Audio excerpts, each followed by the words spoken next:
Einstein sendiri adalah seperti saya katakan tadi, dia bukanlah orang yang masuk kategori yang saya sebutkan tadi, orang Barat yang percaya kepada supreme being, kepada Tuhan, tapi dia juga tidak terikat kepada sebuah kelompok agama tertentu. Nah, bisa kita dilakukan di rumah, karena beribadah itu bisa dilakukan di rumah, ya kan? Betul. Nah, itu saya kira banyak hadisnya yang mengatakan seperti itu. Mungkin kita akan bahas spesifik. Jangankan karena wabah, hujan saja Nabi mengatakan nggak usah sholat berjamaah. Habis banget. Pak, sebelum kita langsung bertanya ke antara ilmu dan agama, lebih baik kita bertanya dulu nih Pak, definisi dari ilmu dan agama itu apa ya Pak? Oke, terima kasih. Saya sudah diundang hadir dalam acara ini, mudah-mudahan bermanfaat bagi kita semua ya, terutama kawan-kawan Anda di jurusan ilmu politik, khususnya dan juga di kampus UIN kita secara umum ya. Oke. Dan juga hadirin secara umum ya. Nah, kalau ditanyakan mengenai apa itu definisi ilmu dan agama atau sains dan agama, tentu banyak definisi apa itu sains, apa itu agama ya.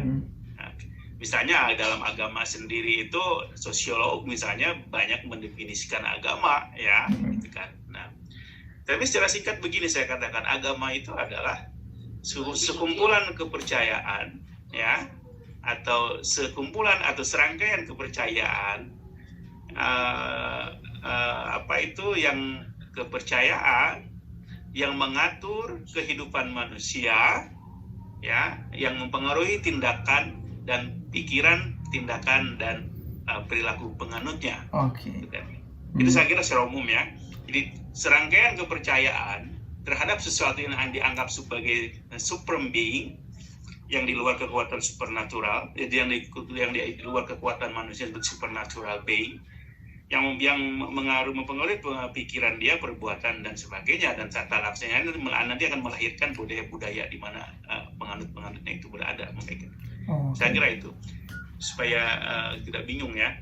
Nah, kalau sains adalah saya kira sains adalah, kalau dalam bahasa Inggris science, bahasa Indonesia itu science. Nah, saya cenderung tidak menerjemahkan ke dalam bahasa Indonesia dalam ilmu sains dalam ilmu pengetahuan. Nah, selama ini kan kita nih suka ada science dalam bahasa Inggris itu suka diterjemahkan menjadi ilmu pengetahuan. Nah, sebenarnya saya lebih cenderung kalau mau terjemahin ilmu saja, tidak ada pengetahuannya. Karena antara ilmu dan sains itu berbeda. Ya. Oke. Nah, dalam pandangan saya ya, mungkin tidak ada orang yang tidak setuju. Jadi sains kalau mau tidak diterjemahkan menjadi sains saja, atau kalaupun mau tidak diterjemahkan hanya ilmu saja, bukan ilmu pengetahuan. Karena pengetahuan adalah produk dari sains. Yeah. Nah, kalau kita mempelajari sains, maka ada produknya apa? Pengetahuan. Yes. Ya, betul. Ilmu. Nah, tapi pengetahuan yang bagaimana? Pengetahuan yang saintifik. Ya, kita kan punya banyak pengetahuan nih. Anything you know is knowledge. Yes. Apa yang kita ketahui adalah pengetahuan, ya kan? Betul. Oke. Tetapi ada satu pengetahuan yang khas, hasil dari suatu praktek saintifik. Itulah yang disebut dengan ilmu. Yes. Seperti itu. Berarti memang pengetahuan itu lebih tepatnya kayak suatu pengalaman manusia atau orang-orang yang mencari sebuah pengetahuan akhirnya dikerucut menjadi sebuah ilmu gitu ya Pak ya, kira-kira? Ya. Jadi lebih tepat kalau memang mau terjemahkan ke dalam bahasa Indonesia, sains itu ya ilmu saja. Nah, itu. Tidak ada pengetahuan yang, karena pengetahuan merupakan secara general kan. Tapi pengetahuan yang dibuat atau dicarikan secara sistematis berdasarkan metode ilmiah disebut sains. Itu ilmu itu. Ya. Yes. Jadi, sains itu, tadi apa objek pengetahuannya? Nah, kalau agama itu berbicara tentang supreme being, wujud yang supreme. Yes. Maha di luar kemampuan kita, di luar wujud, gitu kan, supreme. Gitu kan. Maha apapun ya. Maha besar, maha kaya, maha tahu dan sebagainya. Berarti di luar jangkauan akal manusia, di luar yang sebaliknya. Kalau kita bicara tentang sains, itu sesuatu yang bersifat empirical.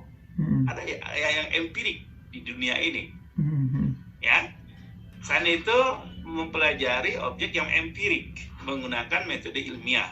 Yes. Nah, maka objeknya empirik, apa yang kita dapatkan, yang kita sentuh, yang kita lihat dengan panca indera kita, berdasarkan pengalaman kita, pengalaman mata, pengalaman hidung, pengalaman tangan, itu bersifat indrawi, empirical, terlihat. Nah, maka objek dari segi objek pengetahuan, dari segi ranah kajiannya berbeda. Ilmu agama itu berbicara tentang sesuatu yang tanda petik adalah unseen. Unseen itu apa, Pak? Unseen tidak terlihat. Oh, oke. Yes. Oke? Iya, Pak, Nah, siap. Unseen tidak terlihat. Kita bahasanya gaib. Oh, iya. Bahasa Inggris. Oh, berarti unseen itu tulisannya UNSEEN ya, Pak ya? Betul. Oh, iya, Itu betul. unseen. Oke. Baru connect saya. Jadi agama itu kan ranahnya membahas dan menjelaskan sesuatu yang tidak terlihat, gaib, gitu Iya, kan? betul, Pak. Tuhan itu kan gaib, ya. That's right. Ya. Hmm. Ya, walaupun nanti ada beberapa agama yang mewujudkannya misalnya dalam bentuk patung, itu lain lagi. Pokoknya mereka apapun agama bicara tentang yang unseen, Hmm. yang gaib, yang dipercaya punya kekuatan mengatur kehidupan kita dan Betul. sebagainya. Hmm. Nah, kalau dengan kata lain, kalau kita agama itu objek kajiannya atau objek bahasannya bersifat subjective reality. Hmm. Subjective reality, realitas tetapi bersifat subjektif. Hmm. Agama juga membahas realitas. Hmm. Ada realitas di luar diri manusia. Nah, ada kan? Yes. Nah, ada realitas di luar diri yang wujud ini, yang nyata ini. Maka katakanlah kita lebih gampangnya itu realitas yang subjektif. Kenapa subjektif? Karena semua orang punya definisinya dan masing-masing. Ya. Orang Muslim pemahaman tentang realitas ini berbeda dengan yang Kristen, Hindu, Buddha dan sebagainya. Disebut subjective reality. Hmm. Tapi kalau sains, ranahnya adalah realitas juga, Tak akan tetapi. tapi Ya. objective reality. Oh, berarti subjektif. Kalau agama itu subjektif, kalau yang sains itu objektif, Pak. Nah, jadi realitasnya sama-sama membahas realitas, Yes. tetapi realitas yang berbeda. Oke. Kalau agama subjective reality, realitas subjektif, Hmm. tapi kalau sains membahas objective reality, sesuatu yang terlihat. Misalnya apa? Gunung. Hmm. Kalau kita berbicara tentang gunung, semua orang tahu itu gunung. Misalnya itu Gunung Manglayang di belakang rumah kita, saya kena Manglayang. Pasti orang bilang itu siapa itu Gunung Manglayang, KB. Betul. Ya kan? Iya, Pak. Tapi kalau bicara tentang subjektif realitas, realitas objektif, realitas subjektif, maka tergantung siapa penganut agamanya tentang the unseen itu. Iya, Pak, saya ngerti, Pak. Oke? Nah, dari situ dulu kita pahami bahwa masing-masing ini antara sains dan agama itu berbicara atau membahas suatu ranah yang berbeda. Yes. Mengapa berbeda? Karena memang masing-masing punya peranan dan tugasnya masing-masing. Ya, nah, seperti itu. Ya. Oh. Jadi begitu. Nah, saya kira itu. Kalau kita bisa definisi dulu ya dari yang Anda tanya tadi. Iya, Oke? siap, Pak. Berarti bisa dibilang nggak sih, Pak, kalau misalkan ilmu itu dan agama itu saling berkorelasi? Ya, di sini kita tahap pertanyaan yang keduanya. Kalau begitu, ada nggak korelasinya antara keduanya? Agama yang berbicara tentang subjective realities dan sains yang objective realities tadi. Ya. Nah, tentu saja kalau kita membahas ini tergantung kalau Anda membicara literatur tentang topik ini tentang sains dan religion, tentu Anda akan banyak dapat jawaban. Jawabannya ada yang mengatakan positif korelasinya, ada juga yang negatif. Oke. Ya, nah, contohnya gini. Jawaban yang negatif misalnya dari kalangan sosiolog modern dengan teori secularization theory. Dalam pandangan teori secularization mengatakan bahwa semakin modern sebuah masyarakat, semakin jauh masyarakat dari agama, dan mereka meninggalkan agama digantikan oleh apa? Oleh sains dalam kehidupan mereka. Waduh. Jadi persoalan mereka tidak lagi berpaling kepada agama, tapi semuanya dikendalikan oleh sains. Nah, ini teori sekularisasi. Oke. Nah, tetapi kemudian juga ada teori lain mengatakan bahwa tidak seperti itu, bahwa orang yang mungkin pro terhadap agama, pandangan seperti ini tidak bisa diterima, ya.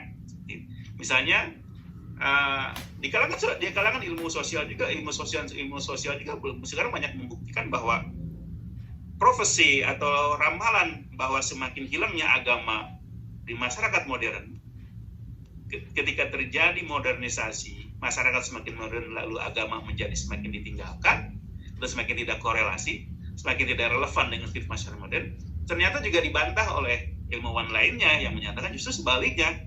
Justru sekarang semakin modern orang, juga mereka semakin rindu terhadap yang subjektif realitis itu. Yes.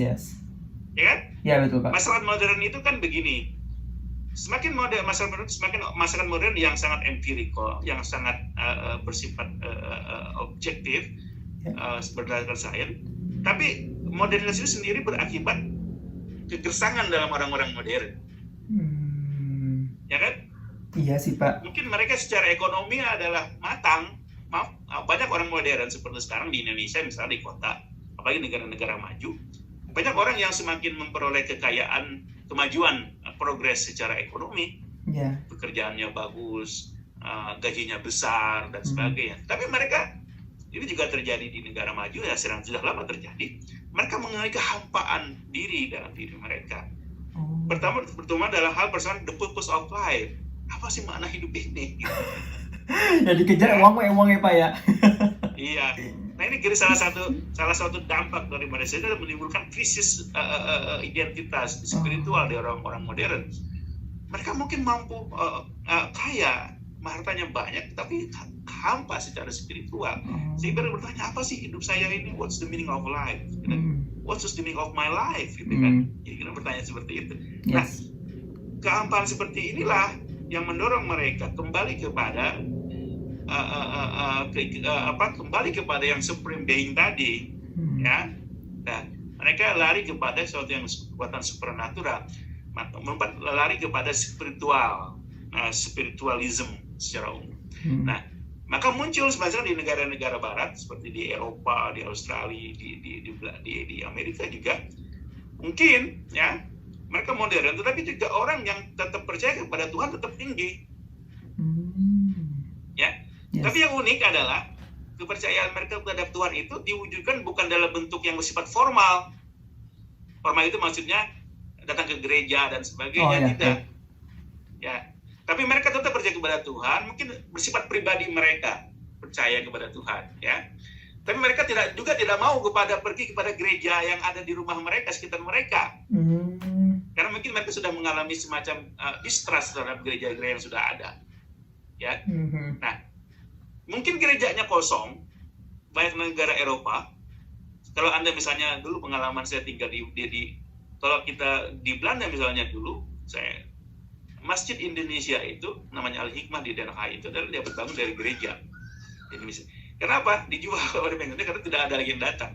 Berarti nggak ada jemaah lah ya, bisa dibilang Pak. Jemaahnya itu. Itu juga di Australia banyak beberapa masjid Muslim misalnya seperti di Perth, kebiasaan Australia juga dari gereja. Ya, dibeli oleh kaum muslim jadi masjid. Nah, memang jumlah penganut gereja itu berkurang, ya. Tetapi yang percaya kepada spiritualism masih sangat tinggi, karena itu memberikan kepada orang modern itu adalah semangat semacam makna hidup bagi mereka. Jadi, ya ramalan bahwa tidak korelasi, tidak ada relevansi antara agama dan sains melalui modernisasi itu tidak terbukti. Nah, bahwa orang-orang modern pun di kota-kota di negara maju, tentu saja tetap percaya kepada agama, tetapi lebih personal. Berarti lebih tepatnya hanya buat diri sendiri Pak ya, berarti nggak dilihat oleh umum gitu loh. Karena kalau di Indonesia itu kan kalau masjid jelas ya Pak ya, masjid ada jemaahnya gitu kan. Justru kalau di Indonesia itu kalau kita bandingkan dengan luar negeri, cukup perbedaan yang cukup signifikan ya Pak ya. Karena dari ceritanya Bapak tadi, kalau di sana itu sifatnya pribadi, kalau di Indonesia itu sifatnya itu sudah biasa dan memang sudah seharusnya gitu lah Pak ya. Dari sini bisa kita lihat Farabi bahwa mereka believing in supreme being and spiritual or in spiritualism, but not belonging. Yes. Maksudnya apa? They believe in supreme being. Mereka percaya terhadap kekuatan yang maha besar yang mengatur dunia ini. Tapi mereka not belonging. Belonging itu maksudnya mereka tidak bergabung kepada sekelompok gereja tertentu. Tidak bergabung kepada mungkin gereja dia waktu masih kecil, besar dia tinggalkan. Jadi keyakinan itu masih jadi bersifat pribadi. Jadi berarti masih kuat dalam masyarakat modern termasuk di negara-negara maju itu ya. Iya Jadi sih. believing, percaya kepada Tuhan, mudahnya begitulah, atau spiritualism, tapi without belonging, tidak mau gabung kepada agama formal itu. Oh iya. Makanya gereja kosong tetap, tapi kepercayaan terhadap spiritualism Tuhan itu tinggi. Nah ini membuktikan bahwa secularization teori sebenarnya mengatakan bahwa semakin modern masyarakat semakin agama itu tidak terbukti.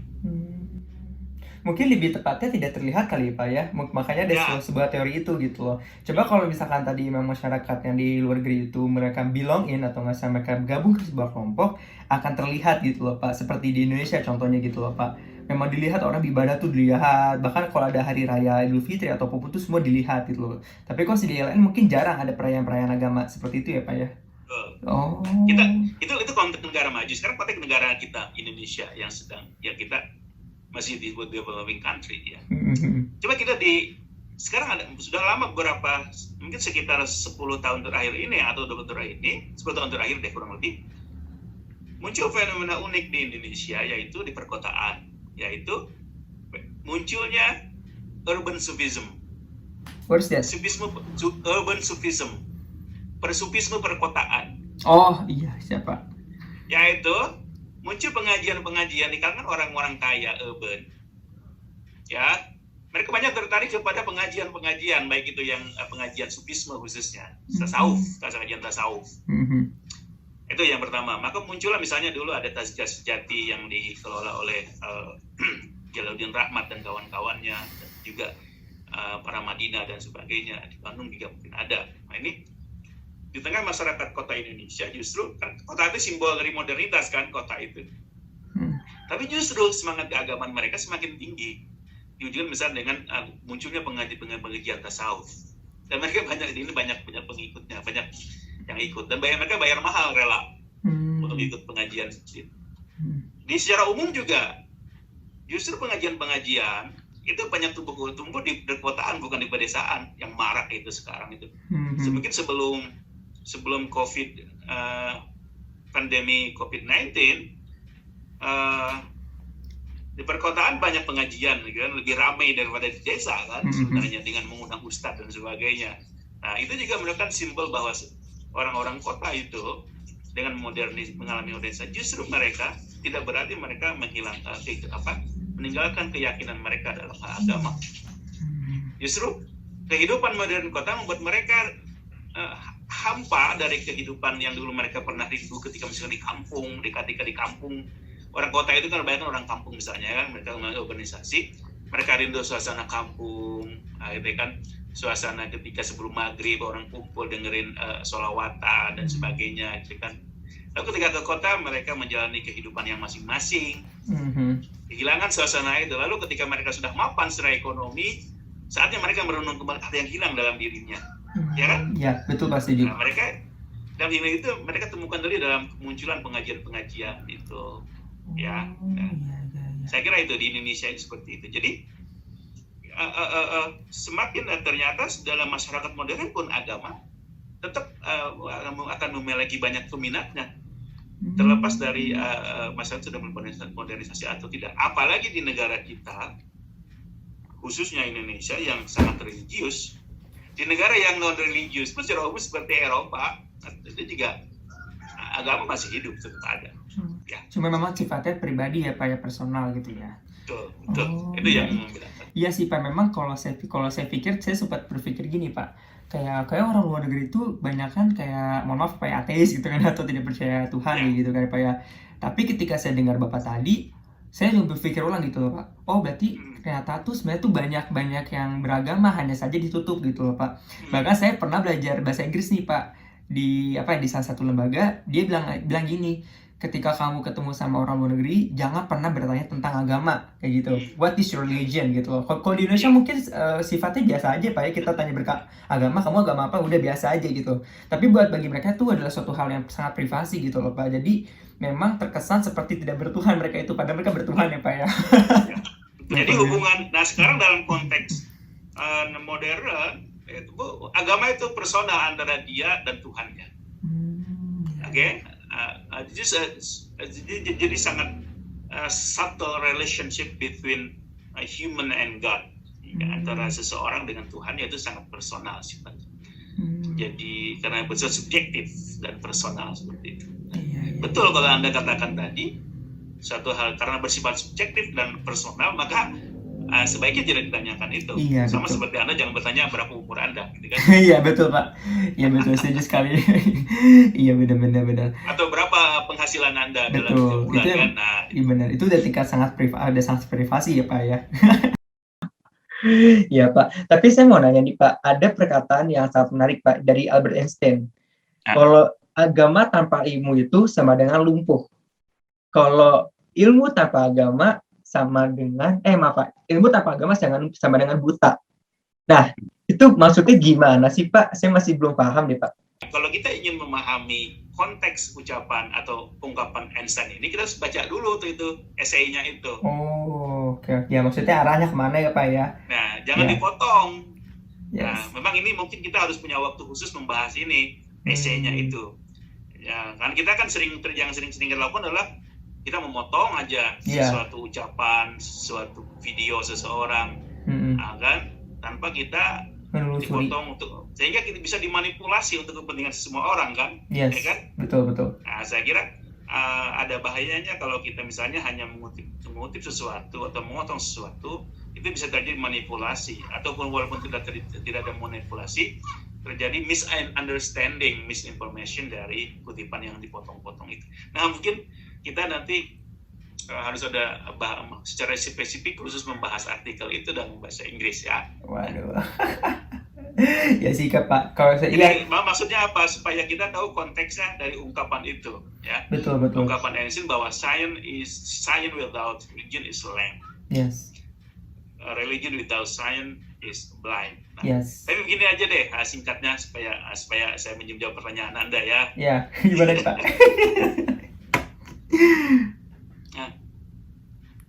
Einstein sendiri adalah seperti saya katakan tadi, dia bukanlah orang yang masuk kategori yang saya sebutkan tadi, orang Barat yang percaya kepada supreme being, kepada Tuhan, tapi dia juga tidak terikat kepada sebuah kelompok agama tertentu, maksudnya gereja tertentu atau kelompok agama tertentu. Dia percaya terhadap Tuhan, kan? Dia mungkin dalam bahasa orang-orang yang dia termasuk ilmuwan yang percaya kepada kekuatan besar yang disebut Tuhan, itu lebih gampangnya begitulah. Tapi dia tidak mau kepada organisasi agama tertentu misalnya seperti itu. Tapi dia percaya. Seperti saya katakan tadi, itu tipikal orang-orang Barat, apalagi dia kalangan ilmuwan, atau mungkin ilmunya disebut kelompok agnostik ya. Percaya kepada kekuatan Tuhan, kekuatan spiritual dari diri manusia alam yang mengatur alam ini dan sebagainya. Ya seperti itu. Nah, yang menurut saya poin utama dari ungkapan Einstein itu adalah bahwa sudah tidak semestinya antara sains dan religion itu dipertentangkan. Jadi gimana tuh Pak? Ya, sains dan religion itu tidak perlu dipertentangkan, ya. Karena masing-masing punya ranah bahasannya sendiri atau fungsinya sendiri-sendiri. Oke. Berarti punya peranan sendiri-sendiri Pak ya, subjektivitas ya, Pak ya. Nah, sains itu kan seperti saya awalkan tadi berbicara tentang sesuatu yang objective realities. Sains berupaya untuk menggali hukum-hukum alam ini, hukum empirik, hukum-hukum yang dalam ini yang bersifat empiris dengan menggunakan metode empirik, scientific knowledge, scientific research menggunakan pendekatan empiris, positivism dan sebagainya. Nah, hukum-hukum alam yang ingin digali oleh sains. Agama kan berbicara tentang di luar itu, berbicara tentang subjective realities. Maka masing-masing dua hal ini punya ranahnya masing-masing, punya ranah garapannya masing-masing, punya fungsinya masing-masing. Maka sudah semestinya tidak dipertentangkan. Ya, seperti itu. Karena sains juga itu kan tidak mampu menjelaskan apapun yang ada di dunia ini kan? Iya, betul. Tapi begini, sains itu membahas tentang objective realities, realitas objektif. dengan menggunakan metode ilmiah yang empirical, ya. Pertanyaannya, apakah semua yang empirik bisa diteliti oleh sains? Secara teori ya bisa, apapun itu yang empirik. Menurut saya sih nggak semuanya sih Pak. Bisa kan? Iya. Ya kan? Tapi bagaimana yang non empirik? Apakah Ya. sains bisa menjelaskannya? Ya itu yang non empirik itu yang sulit. Nah, itu. Contohnya begini, dalam hidup ini kan kita suka bertanya. Satu hal yang bertanya tentang yang non empirik yang paling utama adalah the meaning of life. What is the meaning of your life? Yes. Apakah sains bisa menjelaskannya? Ya kan? Iya. Itu kan abstrak ya Pak ya? Abstrak. Iya. Kemudian juga pertanyaan tentang where are we going after death? Yes. Ya kan? Iya. Itu sering Apakah saya bisa menjawabnya? Ya kan? Iya betul Pak. Mungkin ada beberapa percobaan, dan jawabnya bisa menjawab dua hal besar ini. Misalnya. Contohnya ya, seperti itu. Jadi pertanyaan yang sempat. Nah, karena itu sains berupaya untuk mengungkapkan hukum-hukum alam yang ada yang empiris ini. Karena itu mungkin sains belum mampu membahas sesuatu yang bersifat non-empirik di luar objective realities itu. Yes. Lalu pertanyaannya, siapa yang akan menjawab pertanyaan yang non-empirik, yang non-objective realities? Nah, sejauh ini jawabannya adalah agama itu yang mampu menjawabnya. Betul. Ya, hal-hal yang bersifat non-empirical, yang bersifat subjective realities itu sejauh ini mungkin ada yang lainnya juga, tapi sejauh ini hanya agama yang mampu menjawab. Iya sih. Tentang apa, what's the meaning of your life? Itu bisa apa yang menjelaskannya? Agama kan. Yes. Udah punya pedomannya sendiri Pak. Nah, gitu kan. Lalu tentang bagaimana kehidupan, apakah kita setelah meninggal itu seperti apa? Hanya agama yang bisa menjelaskannya, gitu kan. Nah, jadi kalau sains itu berbicara tentang apa realitas dalam masyarakat alam yang ada ini, nah, tetapi kalau agama berbicara tentang apa yang seharusnya kita lakukan dalam dunia ini, kan Mbak, sains itu tidak mengajari kita dalam hidup ini kamu harus begini, tidak kan. Kalau sains itu mereka menjelaskan dunia itu hukumnya begini. Mereka boleh mengungkapkan hukum-hukumnya dalam dunia ini. Tapi bagaimana seharusnya kita hidup dalam dunia ini? Itu hanya agama yang bisa memberikan jawabannya. Nah, jadi agama itu bersifat etis. Jadi etis itu kan mengajari kita bagaimana yang seharusnya dan tidak seharusnya. Iya. Ya kan? Betul. Nah, agama itu mengajarkan kita hal yang bersifat etis, bagaimana seharusnya kita hidup di dunia ini. Yes. Nah, tapi kalau sains memberikan kepada kita apa yang ada di dunia ini, Iya. ya kan, menjelaskan Ya, hukum alam, betul. termasuk ilmu sosial kita, termasuk sosiologi, ilmu politik juga sama, kan menjelaskan hal yang bersifat empirik dalam masyarakat. Nah, agama menjelaskan kepada kita how we should live our life in this world. Bagaimana kita seharusnya menjalani hidup kita di dunia ini. Agama itu harus bersifat etis. Maka dalam agama ada ini yang boleh, ini yang tidak boleh, gitu kan? Iya, betul. Karena mereka mengajar kepada kita etis, ya kan? Iya betul Pak. Iya sih Pak. Karena itu agama itu bersifat etis, dia bersifat memberikan petunjuk bagaimana kita hidup ini. Agama kan dalam agama Islam disebut hudan, Al-Quran itu adalah huda, gitu kan? Petunjuk. Itulah maksudnya disebut dengan hudan itu, supaya kita ini dalam hidupnya ini ada petunjuk hidup kita, apa yang harus kita lakukan, gitu kan? Ada sebuah pedoman lah ya Pak ya, untuk bisa menjalani hidup itu Pak ya. Iya tuh. Tapi maka dengan demikian, di mana ini ada relevansinya, korelasi antara sains dan religion, bahwa dengan demikian agama itu harus menjadi bagi seorang ilmuwan yang baik, dia akan menjadi pedoman dalam dia melakukan penelitiannya. Ya kan? Iya. Iya, maka seorang ilmuwan yang baik, dia tentu akan berpikir, ini ilmu saya manfaatnya buat apa ya? Kan? Oh, iya. Gitu. Berarti relevansi. Ada tujuan yang ingin dicapai, tujuan kemanusiaan, menolong orang dan sebagainya. Sehingga seorang ilmuwan yang baik itu dia akan melakukan penelitiannya untuk kebaikan, itu baik kebaikan manusia di dunia ini misalnya, yang spiritual. Maka dia akan melakukan penelitiannya dan tujuan. Yes. Maka dia pun akan misalnya menghindari penelitian yang mungkin kurang manfaatnya, misalnya seperti itu. Hmm. Atau mungkin melanggar etika, melanggar standar moral dan sebagainya. Hmm. Oke. Iya, Nah, tetapi bagi ilmuwan mungkin yang tidak seperti itu, dia mungkin akan melakukan apa saja dalam penelitiannya, termasuk pelanggaran terhadap moral dan sebagainya. Tidak yang penting ilmu untuk ilmu, gitu kan? Tidak ada batasan. Saya kira itu. Jadi di fungsinya di situ ada korelasinya seperti itu. Nah, dan jadi dengan demikian, science without religion is lamb. Kalau science atau ilmu tanpa agama itu pinjang. Lem itu pinjang ya. Ya, seperti itu.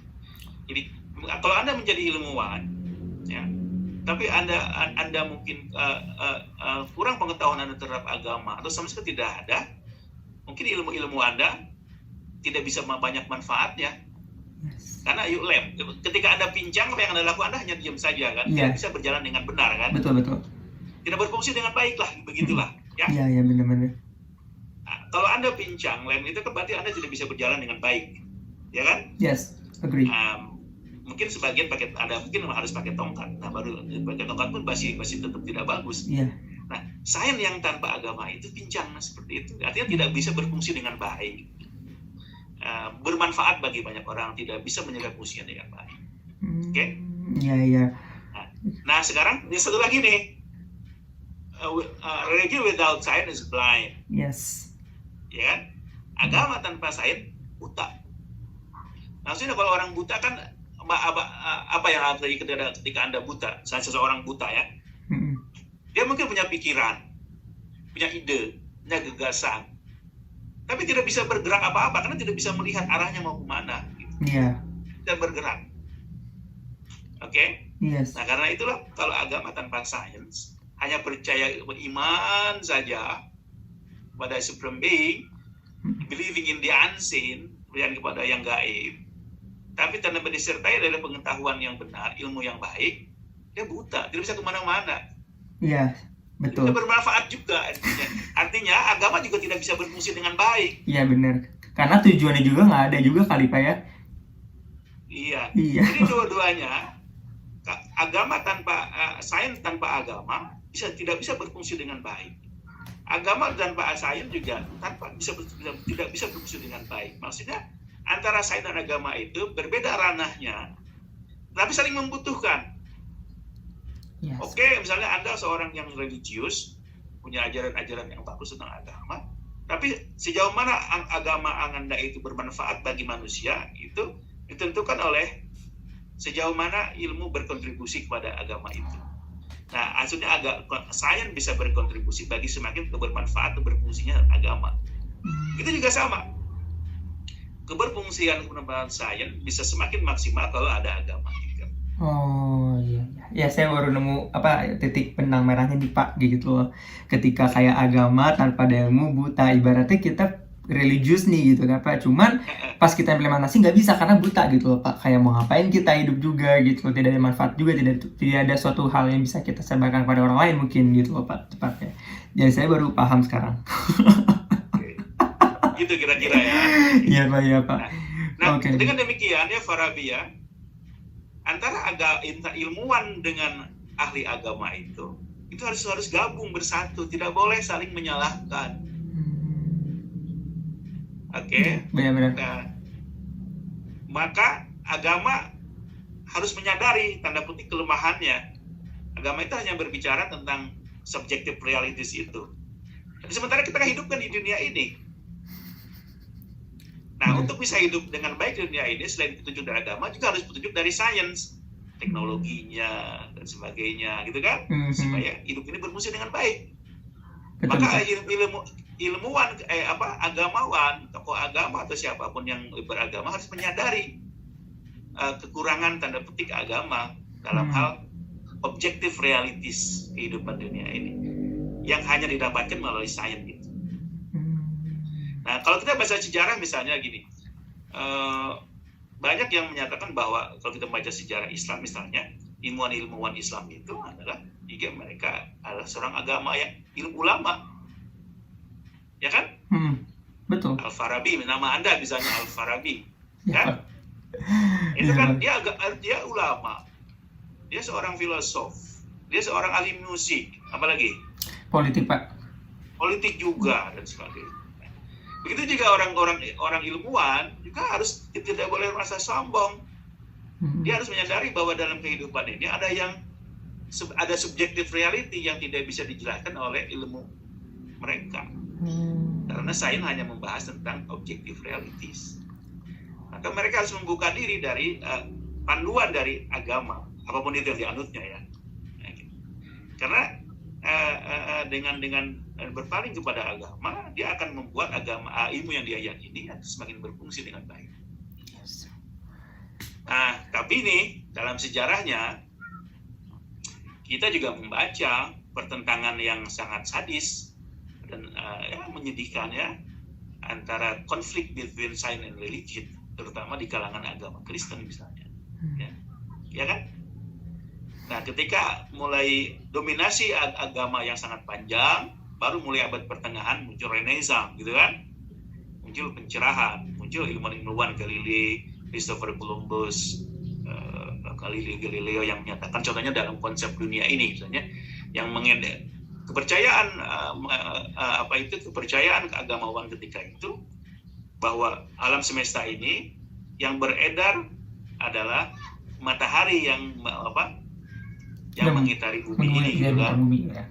Itu kepercayaan banyak agama ketika itu, dari Yunani juga sampai ke Grecia. Lalu Christopher Columbus Galileo menyatakan tidak, sebaliknya sekarang yang berputar justru sebaliknya kan. Ya kan? Iya, malam. Yang berbeda adalah bumi betul. Matahari. Nah, tapi kan pikiran itu, pandangan ilmiah temuan ini kan mendobrak tradisi yang kayak gitu misalnya, karena itu mereka dianggap kafir dan sebagainya, sehingga terjadi pemancingan dan pembunuhan terhadap para ilmuwan di awal-awalnya ya. Sehingga memang dalam konteks sejarahnya ada sejarah gelap hubungan antara sains dan religion ketika kedua belah pihak tidak bisa dalam pandangan saya menempatkan posisinya dengan baik ya, seperti itu. Iya. Berarti memang ketika memang kita Pak ya, misalkan nih, contoh saja, misalnya kita kayak ingin mengkaji suatu hal gitu, atau ilmu tersebut ingin mengkaji suatu hal, mungkin akan lebih baiknya bisa dikaji dengan mengkorelasikan dengan agama Pak ya. Jadi jangan cuman saintis aja gitu loh. Itu semua agar ada suatu batasan dan kita juga tahu bagaimana cara kita memperlakukan kepentingan gitu loh Pak. Kayak gitu sih Pak, kalau yang saya tangkap ya Pak ya. Secara kalau misalkan kita terlalu berpedoman kepada sains tanpa ada nilai agama, jadinya itu yang tadi itu Pak, lumpuh pincang gitu loh Pak. Iya, jadi pincang. Jadi kayak ya udah, yang penting sains aja gitu loh. Itu saya tangkap sih Pak. Ya, iya benar-benar. Jadi kondisi apapun, baik itu pincang atau buta, dulunya kan tidak menguntungkan kan? Iya. Ya kan? Iya betul. Artinya ada sesuatu yang kurang dalam diri kita ketika seseorang buta, dia kan tidak bisa berjalan dengan bagus, tidak bisa bergerak kemana-mana dengan bagus ya. Sama juga orang yang pincang juga sama kan, dia terbatas pergerakannya walaupun bisa kemana-mana. Artinya dua-duanya kondisinya tidak menguntungkan, ya kan?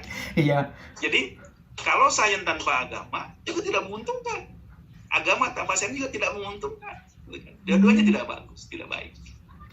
Iya sih, karena tidak ada balancing ya Pak ya, tidak balance gitu antara kedua subjek ini gitu. Jadinya pincang dan buta. Oke. Dua-duanya kan tidak menguntungkan kan? Iya, oke. Ya, terima kasih. Jadi supaya kita tidak menderita seperti itu, menderita kebutaan atau menderita kepincangan, maka janganlah dipisahkan dua-duanya itu. Jangan dipertentangkan antara kedua-duanya itu. Tempatkan pada tempatnya masing-masing. Ya, betul. Banyak fungsinya masing-masing. Betul Pak. Oke. Itu. Dan kita dalam praktiknya kan kita hidup ini kan, kita kan sebagai manusia ini kan, kita bukan cuma menghadapi yang objektif realitis kan, realitas objektif, tapi juga kita berhadapan dengan subjektif realitis itu. Maka kita memerlukan sains dan juga kita memerlukan agama. Iya. Betul. Nah, dalam agama di sini bukan pengertian kita harus menjadi agamawan ya, tapi hidup kita ini harus dipandu oleh agama. Karena tadi agama mengajari kita apa yang harusnya kita lakukan, etis. Kalau sains, kita juga karena kita hidup di dunia ini, kita perlu petunjuk sains untuk bisa menghadapi kehidupan dunia dengan baik. Betul. Teknologi, memahami persoalan dengan baik. Apa sih dunia ini dalam yang direalitas ini kan kita pahami dengan baik, itu dari sains. Ya, betul. Khususnya social science. Ya, betul banget. Mantap Pak, ini kita sudah berjalan selama setengah jam nih Pak. Gak kerasa Pak ya? Iya Pak, saya mau nanya, ini terakhir ya Pak, pertanyaan terakhir. Masih banyak sekali orang-orang di luar sana itu masih selalu mengedepankan agama terus tanpa ada ilmu pengetahuan. Sehingga tidak ada suatu apa ya Pak ya, tidak ada suatu hal yang logis gitu loh Pak. Misalkan contoh kayak gimana Pak, kan sekarang lagi masa pandemi ya Pak ya. Lagi masa pandemi gitu. Mungkin juga kan sudah dihimbau sama pemerintah jangan dulu ada sholat Jumat karena emang sekarang lagi tinggi-tingginya sekali di Covid gitu loh. Nah, itu menurut Bapak bagaimana sih Pak ketika hal itu terjadi terus-menerus sehingga masyarakat itu tidak ada suatu apa ya, balancing itu loh Pak antara ilmu dan agamanya itu loh Pak. Menurut Bapak gimana? Pertama, maka menurut saya tidaklah pas hanya mengutamakan agama saja, maksudnya aspek keyakinan saja, ya, lalu meninggalkan mengabaikan sains, atau sebaliknya hanya melihat atau berpegang kepada sains saja melupakan agama. Dua-duanya harus kita pegang. Untuk urusan yang empirik di dunia yang nyata ini kita perlu sains. Betul. Tapi kita juga perlu agama memberikan petunjuk kepada kita supaya hidup ini juga terarah. Betul. Urusan-urusan yang bersifat empirical, bagaimana misalnya membuat rumah, bagaimana mengatasi, termasuk mengatasi pandemi ini, itu adalah sains, ya kan? Yes. Nah, kita harus berpaling kepada sains. Tapi sama-sama juga kita sebagai orang-orang yang beragama, kita juga tidak lupa ada kekuatan supranatural. Makanya kita percaya bahwa dalam agama Islam bahwa apapun yang terjadi merupakan adalah sebuah desain besar Tuhan, misalnya seperti itu ya. Kita tidak tahu. Nah, itu besar dari Tuhan semuanya. Nah, antara dua hal ini tidak boleh disampaikan. Maka kalau Anda hanya terlalu besar timbangannya kepada agama, maka seperti banyak orang yang tidak mau mengikuti aturan pemerintah pandemi ini. Yes. Mereka percaya kenapa kita harus takut sama COVID-19? Tuhan bersama kita, gitu kan? Bahkan ada yang berpendapat bahwa kalau kita takut bahkan katanya kita syirik. Nah itu kan menurut saya tidak pas ya. Nah, mereka tetap ke masjid, tidak pakai masker, berkumpul dan sebagainya. Akhirnya kemarin sehabis ada apa yang terjadi? Karena Lebaran kemarin itu tidak tengawaro masyarakatnya, akibatnya lonjakan terjadi. Iya betul. Nah, kita rasakan efeknya seperti sekarang ini. Ada PPKM sampai 3 minggu ini kan? Iya. 4 minggu ini. Itu akibat karena masyarakat. Nah, pandangan saya mungkin ada yang tidak berbeda. Karena ketika kemarin Lebaran mereka tidak taat, dan sebagainya. Ya. Nah, tapi begitu juga ketika dalam kita tidak bisa berpaling hanya kepada sains. Saya perlu juga hal yang spiritual, kita berdoa, beristighfar dan sebagainya, gitu kan. Nah, bisa kita lakukan di rumah. Karena beribadah itu bisa dilakukan di rumah, ya kan? Betul. Nah, itu saya kira banyak hadisnya yang mengatakan seperti itu. Mungkin kita akan bahas spesifik. Jangankan karena wabah, hujan saja Nabi mengatakan nggak usah sholat berjamaah. Hujan, sakit. Hujan, bayangkan. Nah, hujan. Apalagi mana ini? Bahkan ada lagi yang lebih spesifik, Parabi yang unik nih. Kata Nabi Muhammad, barang siapa yang habis makan bawang tidak boleh datang ke masjid saya. Maksudnya apa? Kalau Anda punya bau badan karena habis makan bawang, maksudnya karena ketika itu ya, kan bau kan? Anda tidak boleh ke masjid karena akan menimbulkan kehebohan di kalangan jamaah karena baunya Anda. Iya, mengganggu. Apalagi yang Anda bawa ini virus misalnya. Iya. Yes. Ya kan? Iya, betul. Saya dalam hal pandemi ini pun agama punya petunjuk-petunjuknya. Benar. Kita dengar. Sains juga harus kita dengar juga. Gitu kan? Dua-duanya harus balance. Yes. Jangan hanya datang pada agama, apalagi agamanya pemahamannya sepotong-potong. Yes. Yang berbahaya itu adalah keyakinan yang kuat terhadap, jadi unsur beliefnya sangat kuat, tapi unsur understandingnya yang lemah. Nah, ini yang berbahaya. Betul. Banyak orang yang yakin terhadap agamanya, saya kira, tapi understandingnya lemah. Yes. Nah, ini bisa berbahaya ketika itu diberitahu harusnya begini-begini, mereka tidak mau karena beliefnya strong belief, tapi weak understanding of the religion. Ya sih. Sama seperti menerjemahkan dan menafsirkan ya Pak ya. Banyak orang cuma bisa menerjemahkan tapi tidak bisa menafsirkan. Nah, itu juga karena mungkin bacaannya juga terbatas Pak Robi. Iya betul. Karena kan baca mungkin tergantung orang itu kan pemahaman sesuatu itu tergantung bacaannya. Mungkin hanya bacaannya 1 meter, mungkin bacaan Anda 2 meter. Beda kan pemahaman, kalau bacaan Anda 1 meter, maka Anda akan berbeda pemahaman dengan orang yang bacaannya 2 meter. Lebih sedikit atau lebih banyak daripada Anda. Benar. Maka harus dengan demikian harus ada keinginan dalam diri kita, apapun itu, orang beragama atau orang ilmuwan, untuk selalu menerima pandangan dari orang lain, terbuka untuk menerima pandangan orang lain, tanpa kita juga kehilangan pandangan kita sendiri. Artinya sikap terbuka itu sangat penting untuk selalu merecek pandangan kita, apakah benar apa tidak, dengan selalu merefer kepada pandangan orang lain yang lebih bagus. Kalau pandangan orang lebih bagus dari saya, buktinya lebih empirik dan sebagainya, ya apa salahnya kita mengakui juga kan? Betul. Nah, itu sikap ilmiah diajarkan oleh agama dan juga ilmu. Iya sih. Bahkan dari agama sendiri pun sudah memberikan petunjuk, dan mungkin petunjuk itu bisa dikaji lewat ilmiah Pak ya. Contoh kayak manfaat wudhu, contoh kita tadi kan Pak ya masalah bau bawang kayak gitu kan. Jadi banyak satu nilai esensial yang dalam agama itu tidak terfikirkan oleh orang-orang awam gitu loh Pak, jadi masalah. Ya mungkin itu. Oke. Saya kira banyak kalau kita bicara tentang kenapa kita harus di rumah ya. Saya kira banyak juga hadis yang Nabi mengatakan kalau terjadi penyakit di rumah di kampung Anda jangan keluar, diam. Ya kan? Betul. Begitu orang lain yang di luar nggak boleh datang. Itu jelas pernyataan Nabi. Maksudnya apa? Itu disebut dengan disebut lockdown itu, PPKM itu, PSBB itu. Maka Nabi suruh orang di rumah saja. Iya. Itu petunjuk agama. Apa itu? Maka fungsi itu petunjuk agama. Agama tadi kan what should do gitu kan? Yes, what should do. Seperti itu. Agama di situ.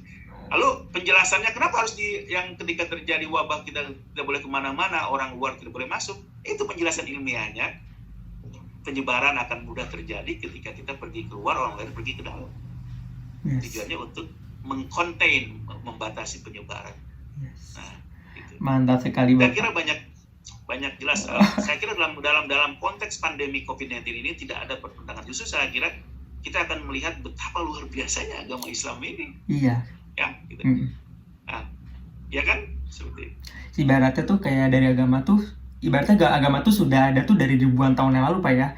Tapi bisa sampai diimplementasikan sampai di tahun sekarang yang sudah modern sekali itu, yang mungkin kata Bapak bilang justru orang itu kalau yang social dari sekularisme itu malah bilang justru malah menjauhkan dari agama. Tapi justru di fakta di tahun ini malah kita mendekatkan diri pada agama kayak gitu loh Pak ya. Oke Pak, terima kasih banyak nih Pak, perbincangannya sangat menarik nih Pak, sangat berwawasan, dan saya juga sebagai mahasiswa jadi semakin semakin berwawasan lah Pak gitu, karena mungkin juga saya kan daring ya Pak ya, kita juga diam di rumah terus, kita stay at home, kita juga kuliah daring, jadi mungkin akan ada suatu kurangnya diskusi dari dosen juga gitu, karena kita mungkin lebih sifatnya kayak membaca apa yang diberikan dosen, jadi udah gitu, jadi kurang stimulus Pak, lebih tepatnya Pak ya. Beda kalau Anda ikut kuliah saya selalu online setiap minggu. Oh gitu Pak. masuk lagi politik Pak. Oke. Iya paling ya Pak, terima kasih ya Pak Asep, semoga ilmunya sangat bermanfaat, semoga juga orang-orang banyak yang nonton. Oke Pak, terima kasih Pak, assalamualaikum.